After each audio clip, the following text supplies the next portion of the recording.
ಇನ್ನು ಹೊಸ ವರ್ಷವನ್ನ ಬರಮಾಡಿಕೊಳ್ಳುವುದಕ್ಕೆ ಕಾಫಿನಾಡು ಸಜ್ಜಾಗಿದೆ. ಹಾಗಾಗಿ ಕಾಫಿನಾಡು ಚಿಕ್ಕಮಗಳೂರಿನತ್ತ ಪ್ರವಾಸಿಗರ ದಂಡೇ ಹರಿದು ಬಂದಿದೆ. ಪ್ರವಾಸಿಗರಿಂದ ಹೋಮ್ ಸ್ಟೇ, ರೆಸಾರ್ಟ್ ಎಲ್ಲವೂ ಕೂಡ ಹೌಸ್ಫುಲ್ ಆಗಿದೆ. ಕಳೆದ 1 ತಿಂಗಳ ಹಿಂದೆನೆ ಹೋಟೆಲ್ ರೂಮ್ಗಳ ಬುಕಿಂಗ್ ಆಗಿತ್ತು. 1000ಕ್ಕೂ ಹೆಚ್ಚು ಹೋಮ್ ಸ್ಟೇಗಳಿರು, 20ಕ್ಕೂ ಹೆಚ್ಚು ರೆಸಾರ್ಟ್ ಎಲ್ಲವೂ ಕೂಡ ಫುಲ್ ಆಗಿದೆ. ಈಗ ಹೆಚ್ಚು ಹಣ ಕೊಡ್ತೀನಿ ಅಂದ್ರೂ ಕೂಡ ರೆಸಾರ್ಟ್ ಕೂಡ ಖಾಲಿ ಇಲ್ಲ. ಯಾಕಂದ್ರೆ ಮೊದಲೇ ರಿಸರ್ವ್ ಆಗಿರೋದು. ಮಾಗಿ ಚಳಿಯ ನಡುವೆಯೂ ಕೂಡ ನೂತನ ವರ್ಷಾಚರಣೆಗೆ ಪ್ಲಾನ್ ಮಾಡಿಕೊಂಡಿದ್ದಾರೆ. ಕಾಫಿನಾಡು ಪ್ರಕೃತಿ ಸೌಂದರ್ಯ ಸವಿಯೋದಕ್ಕೆ ಪ್ರವಾಸಿಗರು ಸಜ್ಜಾಗಿದ್ದಾರೆ. 2024ಕ್ಕೆ ಗುಡ್ ಬೈ ಹೇಳಿ 2025 ವೆಲ್ಕಮ್ ಮಾಡಲಿಕ್ಕೆ ಕಾಫಿನಾಡು ಚಿಕ್ಕಮಗಳೂರು ಜಿಲ್ಲೆಯಲ್ಲಿ ಈಗಾಗಲೇ ಪ್ರವಾಸಿಗರು ಪ್ಲಾನನ್ನು ಕೂಡ ಮಾಡ್ಕೊಂಡಿರುವಂಥದ್ದು. ಚಿಕ್ಕಮಗಳೂರಿನಲ್ಲಿರುವಂಥ ಬಹುತೇಕ ಹೋಮ್ ಸ್ಟೇ ರೆಸಾರ್ಟ್ಗಳನ್ನು ಈಗಾಗಲೇ ಮುಂಗಡವಾಗಿ ಪ್ರವಾಸಿಗರು ಬುಕ್ಕಿಂಗ್ ಮಾಡ್ಕೊಂಡಿರುವಂಥದ್ದು. ನಾನೀಗ ಚಿಕ್ಕಮಗಳೂರು ನಗರದ ಹೊರವಲಯದಲ್ಲಿರುವಂಥ ಹೋಮ್ ಸ್ಟೇ ಒಂದರಲ್ಲಿದ್ದೀನಿ. ಈ ಹೋಮ್ ಸ್ಟೇಯಲ್ಲಿ ಸರಿಸುಮಾರು 11 ರೂಮ್ಗಳು ಕೂಡ ಇರುವಂಥದ್ದು. ಈಗಾಗಲೇ 11ಕ್ಕೂ ರೂಮ್ಗಳನ್ನು ಕೂಡ 15 ದಿನಗಳ ಹಿಂದೆ ಪ್ರವಾಸಿಗರು ಈಗಾಗಲೇ ಬುಕ್ಕಿಂಗನ್ನು ಕೂಡ ಮಾಡ್ಕೊಂಡಿರುವಂಥದ್ದು. ಚಿಕ್ಕಮಗಳೂರಿನಲ್ಲಿ ಹೊಸ ವರ್ಷವನ್ನು ಆಚರಣೆ ಮಾಡಿಕೊಡ್ಬೇಕು ಅನ್ನೋ ನಿಟ್ಟಿನಲ್ಲೂ ಕೂಡ ಈಗಾಗಲೇ ರಾಜ್ಯ ಅಲ್ಲದೆ ಹೊರ ರಾಜ್ಯಗಳಿಂದಲೂ ಕೂಡ ಪ್ರವಾಸಿಗರು ಒಂದು ಪ್ಲಾನನ್ನು ಕೂಡ ಮಾಡ್ಕೊಂಡಿರುವಂಥದ್ದು. ಇಲ್ಲಿರುವಂತಹ ಪ್ರಕೃತಿಯ ಸೌಂದರ್ಯದ ನಡುವೆ ಹೊಸ ವರ್ಷವನ್ನು ವಿಭಿನ್ನವಾಗಿ ಆಚರಣೆ ಮಾಡ್ಕೋಬೇಕು ನಿಟ್ಟಿನಲ್ಲೂ ಕೂಡ ಎಲ್ಲ ರೀತಿಯಲ್ಲೂ ಕೂಡ ತಯಾರಿಯನ್ನು ಕೂಡ ಪ್ರವಾಸಿಗರು ನಡೆಸಿರುವಂಥದ್ದು. 90% ಹೋಮ್ ಸ್ಟೇ ಮತ್ತು ರೆಸಾರ್ಟ್ಗಳು ಈಗಾಗಲೇ ಪ್ರವಾಸಿಗರಿಂದ ಮುಂಗಡವಾಗಿ ಭರ್ತಿಯಾಗಿರುವಂಥದ್ದು. ಪ್ರವಾಸಿಗರೇನೋ ಪ್ಲಾನ್ ಮಾಡ್ಕೊಂಡಿದ್ದಾರೆ. ಆ ನಿಟ್ಟಿನಲ್ಲಿ ಹೋಮ್ ಸ್ಟೇ ಮತ್ತು ರೆಸಾರ್ಟ್ನ ಮಾಲೀಕರು ಕೂಡ ಬಂದಂಥ ಪ್ರವಾಸಿಗರಿಗೆ ಒಂದು ಆತಿಥ್ಯವನ್ನು ಕೂಡ ನೀಡುವ ನಿಟ್ಟಿನಲ್ಲೂ ಕೂಡ ಅವ್ರದ್ದೇ ಆದಂಥ ವಿಭಿನ್ನ ರೀತಿಯಲ್ಲೂ ಕೂಡ ಪ್ಲಾನನ್ನು ಕೂಡ ಮಾಡ್ಕೊಂಡಿರುವಂಥದ್ದು. ಹೊಸ ವರ್ಷದ ದಿನದಂದು, ಇಂದಿನ ದಿನದಂದು ಬಂದಂಥ ಪ್ರವಾಸಿಗರಿಗೆ ಆತಿಥ್ಯ ನೀಡುವಂಥದ್ದು. ಹಾಗಾಗಿ ಆ ಹೋಮ್ ಸ್ಟೇಗಳಲ್ಲಿ ಈಗಾಗಲೇ ಲೈಟಿಂಗ್ಸ್ ಹಾಗೆ DJ-ಗಳನ್ನು ಕೂಡ ಹಾಕಿರುವಂಥದ್ದು, ಅಲ್ಲದೆ ಸುಣ್ಣ ಬಣ್ಣಗಳನ್ನು ಕೂಡ ಹೊಡೆದಿರುವಂಥದ್ದು. ಹೀಗಾಗಿ ಚಿಕ್ಕಮಗಳೂರಿನ ಬಹುತೇಕ ಹೋಮ್ ಸ್ಟೇಗಳಲ್ಲೂ ಕೂಡ ಇದೇ ರೀತಿಯ ಚಿತ್ರಣವಿರುವಂಥದ್ದು. ಈಗಾಗಲೇ ಪ್ರವಾಸಿಗರು ಚಿಕ್ಕಮಗಳೂರಿನಲ್ಲಿ ಜಿಲ್ಲೆಯಲ್ಲಿರುವಂತಹ ಪ್ರಕೃತಿಯ ಸೌಂದರ್ಯಕ್ಕೆ ಮನಸ್ಸೊತ್ತು ಮಾಗಿಯ ಚಳಿಯ ನಡುವೆ ಹೊಸ ವರ್ಷವನ್ನು ಆಚರಣೆ ಮಾಡಿಕೊಳ್ಳಿಕ್ಕೆ ಎಲ್ಲ ರೀತಿಯಲ್ಲೂ ಕೂಡ ಪ್ಲಾನನ್ನು ಕೂಡ ಮಾಡಿಕೊಂಡಿರುವಂಥದ್ದು. ರಾಜ್ಯದಲ್ಲೇ ಅತ್ಯಂತ ಎತ್ತರ ಪ್ರದೇಶವಾದಂಥ ಮುಳ್ಳಯ್ಯನಗಿರಿ ಸೇರಿದಂತೆ ಗಿರಿತಪ್ಪಲಿನ ಪ್ರದೇಶಗಳಲ್ಲೂ ಕೂಡ ಹಚ್ಚ ಹಸಿರಿನ ವಾತಾವರಣ ಇರುವಂಥದ್ದು. ಯಾಕೆಂದರೆ ವರ್ಷ ಪೂರ್ತಿಯೂ ಕೂಡ ಚಿಕ್ಕಮಗಳೂರು ಜಿಲ್ಲೆಯಲ್ಲಿ ಮಳೆ ಸುರಿದಿರುವಂಥದ್ದು. ಹಾಗಾಗಿ ಪ್ರಕೃತಿಯ ಸೌಂದರ್ಯವೂ ಕೂಡ ಇಮ್ಮಡಿಗೊಂಡಿರುವಂಥದ್ದು, ಹಚ್ಚ ಹಸಿರಿನ ವಾತಾವರಣವೂ ಕೂಡ ಇರುವಂಥದ್ದು. ಅದರ ಜೊತೆಗೆ ಹೋಮ್ ಸ್ಟೇ ಮತ್ತು ರೆಸಾರ್ಟ್ಗಳು ಕೂಡ ದಟ್ಟವಾದಂಥ ಸುತ್ತಲೂ ಕೂಡ ಹಚ್ಚ ಹಸಿರಿನ ವಾತಾವರಣ, ಕಾಫಿ ತೋಟಗಳ ನಡುವೆ ಹೋಮ್ ಸ್ಟೇಗಳು ಕೂಡ ಇರುವಂಥದ್ದು. ಹಾಗಾಗಿ ಸ್ವಚ್ಛಂದವಾದಂಥ ಪರಿಸರ ಹಾಗೆಯೇ ಸುತ್ತಲೂ ಕೂಡ ಹಚ್ಚ ಹಸಿರಿನ ವಾತಾವರಣವೂ ಕೂಡ ಇರುವ ನಿಟ್ಟಿನಲ್ಲೂ ಕೂಡ ಪ್ರವಾಸಿಗರು ಒಂದು ರೀತಿ ಹೊಸ ವರ್ಷವನ್ನು ವಿಭಿನ್ನವಾಗಿ ಆಚರಣೆ ಮಾಡ್ಕೋಬೇಕು ಅನ್ನೋ ನಿಟ್ಟಿನಲ್ಲೂ ಕೂಡ ಪ್ಲಾನನ್ನು ಹಾಕಿಕೊಂಡು ಚಿಕ್ಕಮಗಳೂರಿನಲ್ಲಿ ಈಗಾಗಲೇ ಹೊಸ ವರ್ಷವನ್ನು ವೆಲ್ಕಮ್ ಮಾಡಲಿಕ್ಕೆ ಒಂದು ಪ್ಲಾನನ್ನು ಕೂಡ ಮಾಡ್ಕೊಂಡಿರುವಂಥದ್ದು. ಜೊತೆಗೆ ಮಾತಾಡಲಿಕ್ಕೆ ಹೋಮ್ ಸ್ಟೇನ ಉಸ್ತುವಾರಿ ನೋಡ್ಕೊತಿರುವಂಥ ಚೇತನ್ ಅವರು ನಮ್ಮ ಜೊತೆ ಇರುವಂಥದ್ದು. ಸರ್, ಈ ವರ್ಷ ಯಾವ ರೀತಿ ಪ್ಲಾನ್ ಹಾಕ್ಕೊಂಡಿದ್ದಾರೆ ಪ್ರವಾಸಿಗರು? ಈಗಾಗಲೇ ರೂಮ್ಗಳು ಬುಕ್ಕಿಂಗ್ ಆಗಿದೆಯಾ, ಹೇಗೆ ಸರ್? ಹೌದು ಸರ್, ನಮ್ಮದು ಇವಾಗ ಆಲ್ರೆಡಿ 15 ದಿನ ಮುಂಚೆನೇ ಬುಕ್ಕಿಂಗ್ ಆಗಿದೆ, ಆಲ್ಮೋಸ್ಟ್ ಫುಲ್ ಆಗಿದೆ. ಮತ್ತು ಇನ್ನೊಂದು ನಮಗೆ ಈ ಹೋಮ್ ಸ್ಟೇ ಅಂತಲ್ಲ, ಬೇರೆ ಅಕ್ಕಪಕ್ಕ ಹೋಮ್ ಸ್ಟೇ ಇದ್ದ ರೂಮ್ ಇದು ಸಿಕ್ಕಿದ್ರೆ ಕೊಡಿಸಿ ಅಂತ ನಾವು ಕೇಳ್ತಾ ಇದ್ದಾರೆ. ಆಲ್ಮೋಸ್ಟ್ ಎಲ್ಲ ಕಡೆ ಫುಲ್ ಆಗಿದೆ. ಸೊ ಇಲ್ಲಿ ನಮ್ಮದು ಏನಂದರೆ ಮತ್ತು ಆನ್ಲೈನ್ ಬುಕ್ಕಿಂಗು ಕೇಳ್ತಲೇ ಇದ್ದಾರೆ. ಆನ್ ದ ವೇ ಬರೋರು ರೂಮ್ಸ್ ಇದೆಯಾ, ಎಕ್ಸ್ಟ್ರಾ ಚಾರ್ಜ್ ಕೊಡ್ತೀವಿ ಇದ್ರೆ ಕೊಡಿ ಅಂತಲೂ ಕೇಳ್ತಾ ಇದ್ದಾರೆ. ಬಟ್ ಆದರೂ ಇಲ್ಲ, ಆಲ್ಮೋಸ್ಟ್ ಎಲ್ಲ ಫುಲ್ ಆಗಿದೆ. ಇದಿಷ್ಟು ಹೋಮ್ ಸ್ಟೇನ ಉಸ್ತುವಾರಿ ಹೊತ್ತಿರುವಂಥ ಚೇತನ್ ಅವರ ಮಾತಾಗಿರುವಂಥದ್ದು. ಮಂಗಳೂರಿನ ಕ್ಯಾಮ್ರಾಮ್ಯಾನ್ ಶ್ರೀಕಾಂತ್ ಜೊತೆಗೆ ಆಲ್ದೂರು ಕಿರಣ್, ಏಷ್ಯಾನೆಟ್ ಸುವರ್ಣ ನ್ಯೂಸ್. ಬಾಹ್ಯಾಕಾಶದಲ್ಲಿ ಹೊಸ ಇತಿಹಾಸವನ್ನ ಬರೆಯೋದಕ್ಕೆ ಇಸ್ರೋ ಸಜ್ಜಾಗಿದೆ. ಸ್ಪೇಡೆಕ್ಸ್ ಮಿಷನ್ ಕಾರ್ಯಾಚರಣೆಗೆ ಮುಂದಾಗಿದೆ ಬಾಹ್ಯಾಕಾಶ ಸಂಸ್ಥೆ ಇಸ್ರೋ. ಅಂತರಿಕ್ಷದಲ್ಲಿ 2 ಉಪಗ್ರಹಗಳ ಕೂಡಿಸಿ ಬೇರ್ಪಡಿಸುವಂತಹ ಕಸರತ್ತನ್ನ ಮಾಡುವುದಕ್ಕೆ ಇಸ್ರೋ ಸಜ್ಜಾಗಿರೋದು. ಇಸ್ರೋ ಬಾಹ್ಯಾಕಾಶ ನೌಕೆಗಳ ಡಾಕಿಂಗ್ ಪ್ರಯೋಗ ಇದು. ಇವತ್ತು ರಾತ್ರಿ 9:58 ಸರಿಯಾಗಿ ಶ್ರೀಹರಿಕೋಟಾದಿಂದ ಉಡಾವಣೆಯಾಗಲಿದೆ. PSLV C-60 ರಾಕೆಟ್ ಸಹಾಯದಿಂದ ಉಡಾವಣೆ ಮಾಡಲಾಗುತ್ತೆ. ಅದರ ಗ್ರಾಫಿಕ್ಸ್ ಮಾದರಿಯನ್ನು ಗಮನಿಸ್ತಾ ಇದ್ದೀವಿ ಸ್ಕ್ರೀನ್. ಯಾವ ರೀತಿಯಾಗಿ ಇದು ಕಾರ್ಯಾಚರಣೆಯನ್ನ ಮಾಡಲಿದೆ ಅನ್ನೋದಕ್ಕೆ ಸಾಕ್ಷಿ ಇದು. 220 kg ತೂಕದ ಟಾರ್ಗೆಟ್ ಚೇಸರ್ಗಳ ಉಡಾವಣೆ. ವಿಶ್ವದ 3 ರಾಷ್ಟ್ರಗಳಲ್ಲಿ ಮಾತ್ರ ಈ ತಂತ್ರಜ್ಞಾನ ಇರೋದು.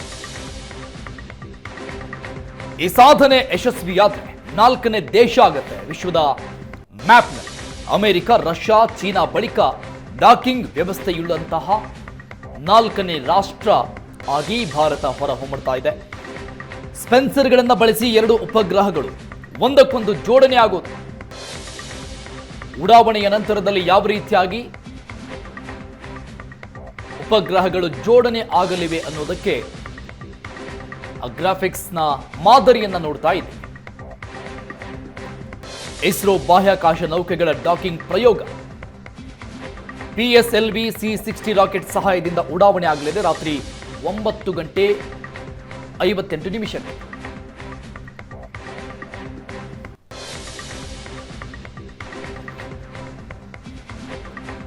ಡಾಕಿಂಗ್ ಪ್ರಯೋಗ ಅಂದ್ರೆ ಏನು, ಯಾವ ರೀತಿಯಾಗಿ ಇದು ಕೆಲಸವನ್ನ ಮಾಡುತ್ತೆ ಅನ್ನುವಂತಹ ಆ ಡೀಟೇಲ್ಸ್ಗಳನ್ನು ಕೂಡ ಗಮನಿಸ್ತಾ ಇದ್ದೀವಿ. ಸೆನ್ಸರ್ಗಳನ್ನು ಬಳಸಿ 2 ಉಪಗ್ರಹಗಳ ಜೋಡಣೆ ಆಗುತ್ತೆ. ಅಂತರಿಕ್ಷದಲ್ಲಿ 2 ಉಪಗ್ರಹಗಳ ಕೂಡಿಸಿ ಬೇರ್ಪಡಿಸುವಂತಹ ಕಸರತ್ತು. ಒಂದು ಬಾಹ್ಯಾಕಾಶ ನೌಕೆಯು ಇನ್ನೊಂದಕ್ಕೆ ಸೇರೋದೆ ಡಾಕಿಂಗ್ ಅಂತ ಹೇಳಲಾಗುತ್ತೆ. ಡಾಕಿಂಗ್ ಪ್ರಯೋಗ ಬಾಹ್ಯಾಕಾಶದಲ್ಲಿ ಸಂಪರ್ಕಿಸಿದ ನೌಕೆ ಬೇರ್ಪಡಿಸುವುದು ಅನ್ಡಾಕಿಂಗ್, ಸಂಪರ್ಕಿಸುವುದು ಡಾಕಿಂಗ್ ವ್ಯವಸ್ಥೆ. ಅತ್ಯುನ್ನತ ಪ್ರಯೋಗಕ್ಕೆ ಕೈ ಹಾಕಿರುವಂಥದ್ದು ಇಸ್ರೋ. ಅಮೆರಿಕ, ರಷ್ಯಾ, ಚೀನಾ ಈ 3 ದೇಶಗಳು ಈ ಒಂದು ವ್ಯವಸ್ಥೆಯನ್ನು ಹೊಂದಿರುವಂಥದ್ದು. ಈ ಸಾಧನೆಯನ್ನ ಈಗಾಗಲೇ ಮಾಡಿದೆ. ಆ ಒಂದು ಸಾಲಿನಲ್ಲಿ ಭಾರತ ನಿಂತುಕೊಳ್ಳಲಿದೆ. 4ನೇ ರಾಷ್ಟ್ರವಾಗಿ ಹೊರಹೊಮ್ಮುತ್ತಾ ಇದೆ ಭಾರತ.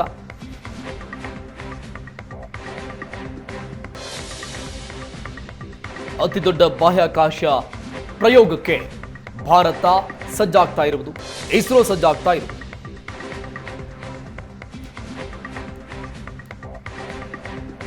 PSLV C-60 ರಾಕೆಟ್ ಸಹಾಯದಿಂದ ಉಡಾವಣೆ ಆಗ್ತಾ ಇದೆ ರಾತ್ರಿ 9:58 ಶ್ರೀಹರಿಕೋಟಾದಿಂದ. 220 kg ತೂಕದ ಟಾರ್ಗೆಟ್ ಇರೋದು ಚೇಜರ್ಗಳ ಉಡಾವಣೆ.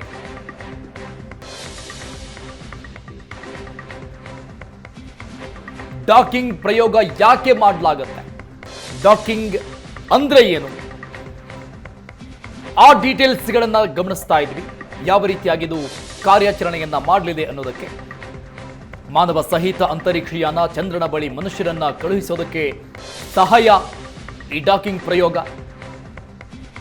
ಮುಂದಿನ ಹಲವು ಅಂತರಿಕ್ಷಯಾನಗಳಿಗೆ ಸಹಾಯಕಾರಿಯಾಗಲಿದೆ. ಬಾಹ್ಯಾಕಾಶಕ್ಕೆ ಮನುಷ್ಯರನ್ನ ಕಳುಹಿಸಿ ವಾಪಸ್ ಕರೆತರಲು ಡಾಕಿಂಗ್ ಅವಶ್ಯಕವಾಗಿರುತ್ತೆ.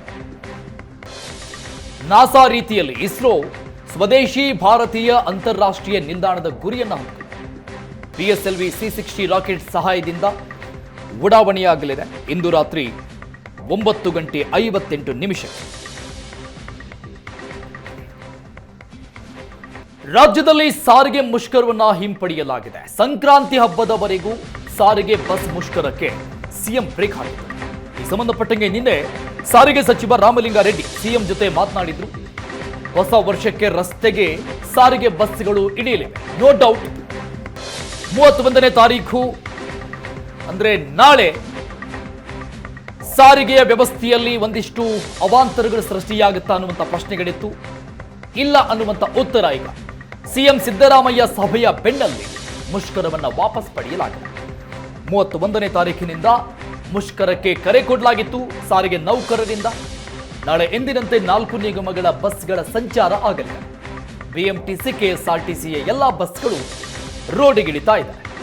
ಸಂಕ್ರಾಂತಿ ಬಳಿಕ ಬೇಡಿಕೆಗಳನ್ನ ಈಡೇರಿಸುವಂತಹ ಭರವಸೆಯನ್ನ ಮತ್ತೆ ಸಿಎಂ ಕೊಟ್ಟಿದ್ದ. ಈ ಹಿಂದೆ ಕೂಡ ಅನೇಕ ಬಾರಿ ಸರ್ಕಾರ ಭರವಸೆಗಳನ್ನ ಕೊಟ್ಟಿತ್ತು. ಭರವಸೆಗಳ ಈಡೇರಿಕೆ ಆಗಿಲ್ಲ ಅನ್ನುವಂಥ ಕಾರಣಕ್ಕೇನೆ ಮುಷ್ಕರದ ನಿರ್ಧಾರವನ್ನ ಮಾಡಲಾಗಿತ್ತು. ಈಗ ಮತ್ತೊಂದು ಸುತ್ತಿನ ಸಂಧಾನ ಸಭೆ ಸಫಲವಾದಂತೆ ಕಾಣಿಸ್ತಾ ಇದೆ. ಡಿಸೆಂಬರ್ 31ರಿಂದ ಹಮ್ಮಿಕೊಳ್ಳಲಾಗಿದ್ದಂತಹ ಸಾರಿಗೆ ನೌಕರರ ಮುಷ್ಕರ ಏನಿದೆ ಇದನ್ನ ಈಗ ವಾಪಸ್ ತೆಗೆದುಕೊಳ್ಳಲಾಗಿದೆ. ಇದರ ಬಗ್ಗೆ ಮಾತನಾಡೋದಕ್ಕೆ KSRTC ಜಂಟಿ ಕ್ರಿಯಾ ಸಮಿತಿಯ ಅಧ್ಯಕ್ಷರು ನಮ್ಮ ಜೊತೆಗಿದ್ದಾರೆ. ಅವ್ರನ್ನ ಮಾತನಾಡಿಸ್ತಾ ಹೋಗ್ತೀನಿ. ಸರ್, ಮೊದಲನೇದಾಗಿ ಈಗ ಒಂದು ಪ್ರತಿಭಟನೆಗೆ ಕರೆ ಕೊಟ್ಟಿದ್ರಿ. ಪ್ರತಿಭಟನೆ ಕರೆಯನ್ನು ವಾಪಸ್ ತೆಗೆದುಕೊಂಡಿದ್ರ, ಪ್ರತಿಭಟನೆ ಹಿಂತೆಗೆದುಕೊಂಡಿದ್ರ, ಏನ್ ರೀಸನ್ ಸರ್? ಆಕ್ಚುಲಿ ಪ್ರತಿಭಟನೆ ಅಲ್ಲ, ಸ್ಟ್ರೈಕ್ ಅಂದ್ರೆ ಸಂಪೂರ್ಣವಾಗಿ ಕೆಲಸ ನಿಲ್ಲಿಸಿ ಬಸ್ಗಳನ್ನ ನಿಲ್ಲಿಸಿ ಮುಷ್ಕರ ಮಾಡಿ ಸರ್ಕಾರದ ಮೇಲೆ ಒತ್ತಡ ತರಕ್ಕೆ ಮುಖ್ಯವಾದ ಕಾರಣ ಅದೇನಿತ್ತು ಅಂದರೆ 1/1/24ರಿಂದ ನಮ್ಮ ಹೊಸ ವೇತನ ಒಪ್ಪಂದ ಆಗಬೇಕು ಒಂದು. ಇನ್ನು ಹಿಂದಿನ ಸರ್ಕಾರ 15% ನಮ್ಮ ವೇತನ ಇನ್ಕ್ರೀಸ್ ಕೊಟ್ಟಿತ್ತು ಸನ್ಮಾನ್ಯ ಬಸವರಾಜ ಬೊಮ್ಮಾಯಿ ಸರ್ಕಾರ. ಅದರಲ್ಲಿ 38 ತಿಂಗಳು ಅರಿಯರ್ಸ್ ಬಾಕಿ ಉಳಿದಿತ್ತು. ಅದನ್ನು ಆ್ಯಕ್ಚುಲಿ ಅವರು ಅನುದಾನ ಕೊಡ್ತೀವಿ ಅಂದಿದ್ರು, ಅಷ್ಟರಲ್ಲಿ ಸರ್ಕಾರ ಬದಲಾವಣೆ ಆಯಿತು. ಸೊ ಈ ಸರ್ಕಾರದ ಜವಾಬ್ದಾರಿ ಅದು ಕೊಡೋಕ್ಕೆ. ಇದೆರಡು ಭಾಳ ಮುಖ್ಯವಾದಂಥ ಬೇಡಿಕೆ. ಅದರ ಫಲಶ್ರುತಿಯಾಗಿ ಮುಖ್ಯಮಂತ್ರಿಗಳು ನಮ್ಮನ್ನು ಇನ್ನು 15 ದಿವಸ ಆದಮೇಲೆ ಭೇಟಿ ಮಾಡ್ತೀನಿ ಅಂತ ಒಪ್ಪಿದ್ದಾರೆ. ಅಂದರೆ ಈ ಸಂಕ್ರಾಂತಿ ಆದಮೇಲೆ ಭೇಟಿ ಮಾಡ್ತೀವಿ ಅಂತ. ಅದರಲ್ಲಿ ಸಾರಿಗೆ ನಿಗಮಗಳ ಸಮಸ್ಯೆ, ಮೇನ್ಲಿ ಸಾರಿಗೆ ನಿಗಮ ಸಮಸ್ಯೆ ಅಂದರೆ ದುಡ್ಡು ಕಾಸಿದ್ದು. ಇನ್ನು ನಮ್ಮ ಬೇಡಿಕೆಗಳ ಬಗ್ಗೆ ಮಾತಾಡ್ತೀವಿ, ಸಂಘಗಳನ್ನು ಕರಿತೀವಿ ಅಂತ ಆಶ್ವಾಸನೆ ಕೊಟ್ಟಿದ್ದಾರೆ. ಈ ಹಿನ್ನೆಲೆಯಲ್ಲಿ ನಮ್ಮ ಸ್ಟ್ರೈಕನ್ನು ವಾಪಸ್ ತಗೊಳ್ಳಿ ಅಂತ ಕೇಳಿದ್ದಾರೆ. ಆದ್ದರಿಂದ ನಾವು ನಮ್ಮ ಜಂಟಿ ಸಮಿತಿಯಲ್ಲಿ 6 ಯೂನಿಯನ್ಗಳಿವೆ, ನಾವೆಲ್ಲ ಅದನ್ನು ಚರ್ಚೆ ಮಾಡಿ ಸ್ಟ್ರೈಕನ್ನು ವಾಪಸ್ ತಗೊಳ್ಬೇಕು ಅಂತ ತೀರ್ಮಾನ ಮಾಡಿ ಒಂದು ಪ್ರೆಸ್ ರಿಲೀಸ್ ಕೂಡ ನಾವು ಕೊಟ್ಟಿದ್ದೀವಿ. ಮತ್ತು ಎಂಪ್ಲಾಯೀಸನ್ನು ಅಪೀಲ್ ಮಾಡಿದ್ದೀವಿ, 30ನೇ ತಾರೀಕು ಯಥಾಸ್ಥಿತಿ ಕೆಲಸ ಮಾಡಿ, ಯಾವುದೇ ಸ್ಟ್ರೈಕ್ ಇರೋದಿಲ್ಲ. ಇನ್ನೇನು